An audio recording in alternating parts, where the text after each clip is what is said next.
પછી હું આવી છું ને વિડીયોમાં. હવે જો હું તૈયાર થઈ ગઈ છું. કી લાગે છું કમેન્ટમાં બોલજો. હું ક્યાં જાઉં છું કહેજો. હું કથામાં જાઉં છું. કથા. હું તમને કથાનો આખો વ્યૂઝ દેખાઈશ. ઓકે, રોજ કથામાં જાઉં છું. રોજ ફેસ્ટિવલ રહે છે. હજી એક કથાનો છેલ્લો દિવસ એટલે હજી તૈયાર થઈ જવાનું છે. ચલો, હું તો તૈયાર થઈ ગઈ છું અને મારી મમ્મી બી તૈયાર થાય છે.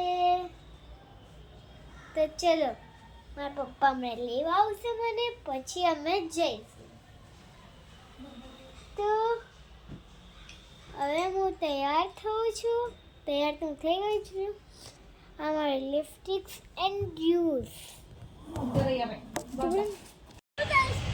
એને કોઈ સંતાન નથી. ધર્મધ્વજ રાજાને પણ સંતાન નહોતું. અહીંયા મદ્ર દેશના રાજા અશોકપતિને કોઈ સંતાન નથી. દુખી છે. એમના ઘરેથી એમના જે ધર્મપત્ની છે એ માતા ગાયત્રીના ખંભે મસ્તક રાખીને રડવા લાગ્યા છે કે આપણે ઘણો સમય વ્યતીત થયો, માતા ગાયત્રીની આટલી ઉપાસના કરો છતાં પણ આપણે ત્યાં સંતાનની આપણી તપશ્ચર્યામાં કઈ વાતની કચાશ હશે, કઈ ભૂલ હશે? તો અશોકપતિએ કહ્યું એ તો કોઈ સદગુરુ મળે તો બતાવી શકે, બાકી તો આપણે એમને જાપ જપ્યા કરીએ, અનુષ્ઠાન કરીએ છીએ, માતાજી આપણને જવાબ નથી આપતા. હવે તો શું કરીએ? આમને આમ સમય વ્યતીત થવા લાગ્યો અને સૌભાગ્યની વાત છે.